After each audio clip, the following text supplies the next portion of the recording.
Hi friend, কলকাতার সানি চ্যানেলে তোমাদের স্বাগত জানিয়ে আজকের ব্লগটা স্টার্ট করছি। তো এটা আমার নিউ ব্লগ। তো দেখো কোথায় যাচ্ছি আমি। ট্রেনে চেপে তো চলেছি, কিন্তু এটা কোথায় যাচ্ছি? একটা খুব সুন্দর জায়গা, তোমরা সেটা একটু বাদেই দেখতে পাবে। এই যে আমরা পৌঁছে গেছি। তো তোমরা গেস করে কি বলতে পারবে এই জায়গাটা কোথায়? হ্যাঁ, ঠিক ধরেছো, এটা হচ্ছে লোকনাথ বাবার মন্দির, কচুয়া ধাম। এখানে এসেই সবার ফার্স্ট দেখো আমরা মোমবাতি জ্বালিয়ে নিচ্ছি এবং ধূপকাঠি ধরিয়ে নিচ্ছি। তো জায়গাটা তো খুব অসাধারণ, মন শান্তি করার মতো জায়গা। দেখো আমাদের মতো অনেক প্রান্ত থেকে কত লোকজন এসেছে। এই জায়গাটা যখন আমরা গেছিলাম তখন কিন্তু শীতকাল ছিল, তবুও এত গরম, মানে চিন্তা করার বাইরে। তো এই সেই এত সুন্দর জায়গা, কত বড় পরিবেশ দেখো, আর চারিদিকে গাছপালা, আর দেখো কত লোকজন।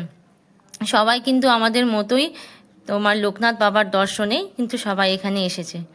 তো দেখো অনেকটা বড় এলাকা জুড়ে কিন্তু লোকনাথ বাবার মন্দিরটা, চারিদিকে গাছপালা আছে। লোকনাথ বাবার মন্দিরে পৌঁছিয়ে কিন্তু সবার প্রথমে আমরা খাবারের কুপনটা কেটে নিয়েছিলাম 60 টাকা দিয়ে। তারপরেই কিন্তু চলে গেছিলাম তোমার জল ঢালতে। দেখো ওখানে একটা দোকান থেকে আমরা পুজোর ডালা, ঘটি করে জল সমস্ত নিয়ে চলে যাচ্ছি কিন্তু এবার লোকনাথ বাবার মন্দিরে। এটা কিন্তু মানে মেন মন্দির নয়, মেন মন্দিরটা তখন কিন্তু পুজো হচ্ছিল, বন্ধ ছিল। এটা আর একটা লোকনাথ বাবার মন্দির, পাশেই আর একটা আছে লোকনাথ বাবার মন্দির, আর এখানেই সবাই জল ঢালতে পারবে। মেন মন্দিরে কিন্তু তোমরা কেউ জল ঢালতে পারবে না। এই আমাদের সবার প্রিয় লোকনাথ বাবা, পরম পিতা লোকনাথ বাবা, যিনি বলেন রনে বনে জলে জঙ্গলে যেখানেই বিপদে পড়বে তোমরা কিন্তু আমাকে স্মরণ করবে। তো সত্যিই তাই, এখানে এসে মন শান্তি হয়ে যায় বাবাকে দেখলে, যেন সমস্ত চিন্তা ভাবনা যেন বাবাই যেন আমাদের মনে হয় যেন টেনে নিচ্ছে। খুব ভালো জায়গা। দেখো এবার এখন জল ঢালছি। জল ঢালার জন্য সবাই কিন্তু ঠেলাঠেলি, আমিও জল ঢেলে নিলাম। তারপরে আমি বাবাকে ভালো করে প্রণাম করে জড়িয়ে ধরলাম। আমার ছেলেও কিন্তু দেখো জল ঢালবে। এখানে যে কেউই জল ঢালতে পারে, ছোট বড় যে কেউই জল ঢালতে পারো। জল কিন্তু আমরা দুধ পুকুর থেকে নেব। দেখো দেখো আমার ছেলেও কিন্তু জল ঢালছে। বাবার মন্দির দেখে, বাবারকে দর্শন করে মন যেন শান্তি হয়ে গেল। আর জায়গাটাও প্রচণ্ড নিরিবিলি, শান্ত পরিবেশ, খুব ভালো জায়গা। তোমরা একবার আসতে পারো এখানে। আমরা শিয়ালদা থেকে 10 টাকার টিকিটেই কিন্তু চলে এসেছিলাম এই চাকলা। এই দেখো এই সেই দুধ পুকুরে স্নান করলে কিন্তু রোগ ব্যাধি শুনি ভালো হয়ে যায়। আমার ছেলের খিদে পেয়েছিল, এখন জল খাবার খেয়ে নিচ্ছে। এই দেখো দুধ পুকুরটা কত বড় দেখেছো। এখানে কিন্তু স্নান করলে রোগ ব্যাধি চলে যায়, মন শান্তি হয়। এই যে এই সেই দুধ পুকুর, চারিদিকটা তোমার খোলা মেলা। এখানে তোমার লোকনাথ বাবা তিরোধান দিবসে কিন্তু লক্ষ লক্ষ লোক আসে, কারণ পা গলানোর জায়গা পাওয়া যায় না। এই দোকান থেকেই আমরা কিন্তু পুজোর ডালি কিনে নিয়েছিলাম।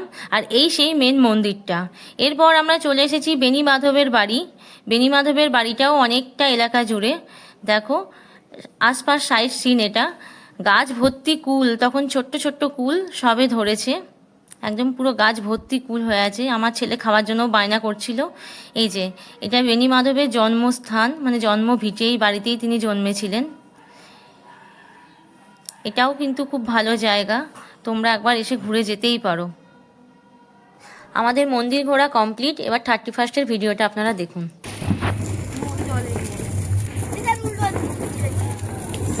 চলা চলা চলা চলা চলা চলা।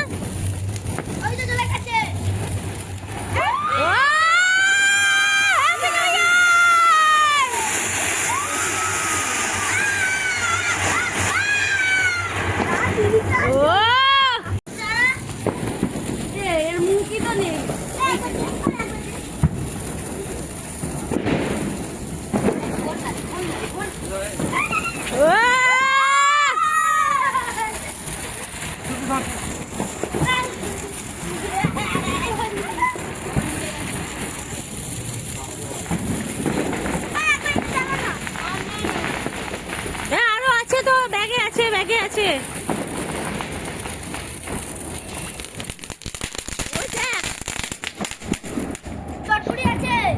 হ্যাঁ আরো আছে, আরো আছে।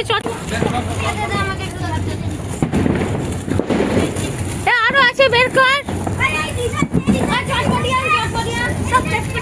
ওটা কি, ওটা কি, ওটা কি?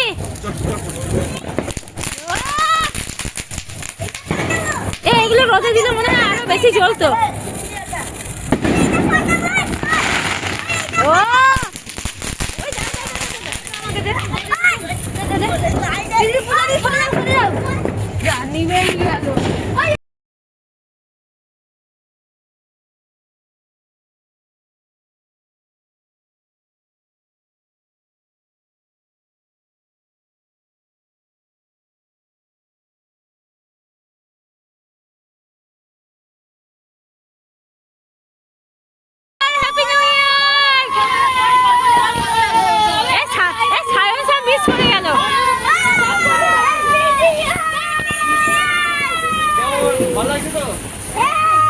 হ্যাপি নিউ ইয়ার,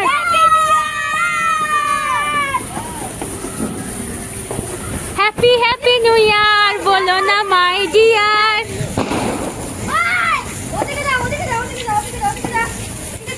পুচা হ্যাপি নিউ ইয়ার। চটপটিগুলো ফাটা পুচু, চটপটি নেই। 31st নাইটে আমি কিন্তু ঘরে মোমো বানিয়েছিলাম। মোমো আমার ভীষণ একটা ফেভারিট খাবার, তাই জন্যই আমি অনেক দিন ধরেই চিন্তা করছিলাম যে মোমো বানাবো, কিন্তু হয়ে ওঠে না। তো যাই হোক, বছরের মানে লাস্ট এসে আমি ফাইনালি মোমোটা বানিয়েছি। আর দেখো খুব সুন্দর করে আমি মোমোটা বানিয়েছি, মানে দোকানে যেরকমটাভাবে হয় আমি সেরকমভাবেই মোমো বানিয়েছি। এটা হচ্ছে মোমো স্টাফিংটা, এইভাবে ভেতরে স্টাফিং ভরে ঠিক যেরকমভাবে দোকানে মোড়ে মোমোটাকে সেইভাবেই আমি করার চেষ্টা করেছি। মোমো আমার ভীষণ ফেভারিট খাবার, আর দোকানে খেয়ে ঠিক পোষায় না, যার জন্য আমি বাড়িতেই বানানোর চেষ্টা করেছি দোকানের মতো করে। আর খেতেও জাস্ট অসাধারণ হয়েছিল মোমোটা, যে এতগুলো মোমো হয়েছে। এরপর কিন্তু আমি এবার স্টিম দেবো মোমোগুলোকে। যে দেখো মোমোগুলো দেখতে কত সুন্দর হয়েছে। যে এখন এই স্টাফিংটা আবার দিয়ে নিচ্ছি, মানে সবগুলো কমপ্লিট হয়নি, যার জন্য স্টাফিংটা দেওয়া হয়নি। এরপর দেবো আমি স্টাফিং। দেখো ঠিক একটা একটা করে এইভাবে স্টাফিং দিচ্ছি, আর একটু একটু করে কিন্তু মুড়ে নিচ্ছি। তোমরা যে যেরকমভাবে শেপে মোমো বানাতে পারো সেরকমভাবেই কিন্তু তোমরা বানাবে। আমি এরকম মোমোটা বানাতে বেশি পছন্দ করি, সেই জন্য আমি এরকম শেপ দিয়েছি মোমোর মধ্যে। মোমো খেতে কার কার ভালো লাগে তোমরা প্লিজ একটু কমেন্টে আমাকে জানাবে। এই যে দেখেছো কি সুন্দর হয়েছে মোমোগুলো। আর ফাইনালি কিন্তু এতগুলো মোমো কিন্তু আমার হয়েছে। আর মোমো খেতে আমার বাড়ির সবাই ভালোবাসে, আমার ছেলে ভালোবাসে, আমার হাজব্যান্ড ভালোবাসে। তো এই দেখো এবারে স্টিম দেওয়ার জন্য আমি রেডি। তো ফার্স্টেই আমি তোমার গ্যাসের মধ্যে জল গরম করতে দিয়েছিলাম, জলটা টকবক করে ফুটবে। এরপর নিয়ে নিয়েছি একটা অয়েল ব্রাশ। এই যে এরকম ব্রাশ একটা তোমরা নিয়ে নেবে। তারপর একটা ফুটো বাটির মধ্যে এরকম অয়েলটাকে ব্রাশ করে দেবে বাটির মধ্যে। তোমরা ফুটো থালা থাকলেও হবে, থালা থাকলে আরও বেশি সুবিধা হবে, যার জন্য অনেকগুলো মোমো তোমরা একসাথে দিতে পারবে। আমার যেহেতু বাটি বলে আমি একসাথে অনেকগুলো মোমো দিতে পারিনি। এই যে একটা একটা করে দিয়ে নিচ্ছি। আর মোমোগুলো কিন্তু মানে একটার সাথে আর একটা গায়ে লাগিয়ে দেবে না, একটু একটু ছাড়া ছাড়াভাবে থাকলে কিন্তু সুবিধা হয়। কিন্তু আমার যেহেতু বাটি সেজন্য একটু লেগেই যাচ্ছিলো। এরপর আমি এটা ঢাকা দিয়ে দিলাম 10 মিনিট মতো। এটা কিন্তু ঢাকা দিয়ে রাখলে পুরোপুরি তোমার স্টিম হয়ে যায়। যে এরকমভাবে কিন্তু স্টিম হবে মোমোটা। এই যে আমার এখন ফাইনালি মোমো রেডি। 2 রকমের সস নিয়ে কিন্তু আমি মোমো নিয়ে বসে গেছি খাবার জন্য। ওহ গরম গরম মোমো, কত সাইজ দেখেছো। এই যে আমার ছেলে এবং প্লাস ছেলের বন্ধু দুজনেই চলে এসেছে মোমো খাওয়ার জন্য। ওরা তো মোমো খাওয়ার জন্য রেডি, অনেকক্ষণ ধরেই কখন হবে করছিল। এই যে মোমো নিয়ে সবাই কাড়াকাড়ি শুরু করে দিয়েছে। প্রচণ্ড গরম, ও হাতে তুলতে পারছে না, এত গরম। এই যে আমার ছেলে মোমো ভেঙে খাচ্ছে, দেখো পুরটা খালি একবার দেখো, দুটো দুটো করে নিয়ে খাচ্ছে। আবার একবার আমি কিন্তু দিয়ে দিয়েছিলাম তোমার স্টিমে, মানে একসাথে অতগুলো হয়নি বলে ওরা কিন্তু ভাগাভাগি করে খাচ্ছে, দেখেছো। তো কার কার মোমো খেতে ভালো লাগে তোমরা আমাকে বলবে। আর একটা কথা, এটা আমার নিউ চ্যানেল, তোমরা আমার চ্যানেলটাকে সাবস্ক্রাইব করো। আগে চ্যানেলটা যেহেতু আমার হ্যাক হয়ে গেছে বলে বন্ধ করে দিয়েছি, আমি অনেক দিন কোনো ভিডিও বানাতে পারিনি। তো এটা আমার নতুন চ্যানেল, প্লিজ তোমরা শেয়ার অ্যান্ড সাবস্ক্রাইব করো। আর আমার চ্যানেলের ভিডিওগুলো কেমন লাগলো তোমরা আমাকে কমেন্ট করে বলো। এই যে এখন আমার ছেলে সকালেও আবার মোমো খাচ্ছে, মোমো খেয়ে চলে যাবে কম্পিউটারে। মোমোর এতই ভালো লাগার জিনিস যে রাত্রে খেয়েও আমাকে আবার সকালবেলায় বানিয়ে দেওয়ার জন্য বলেছিল, তাই আমি বানিয়ে দিয়েছিলাম। Thank you.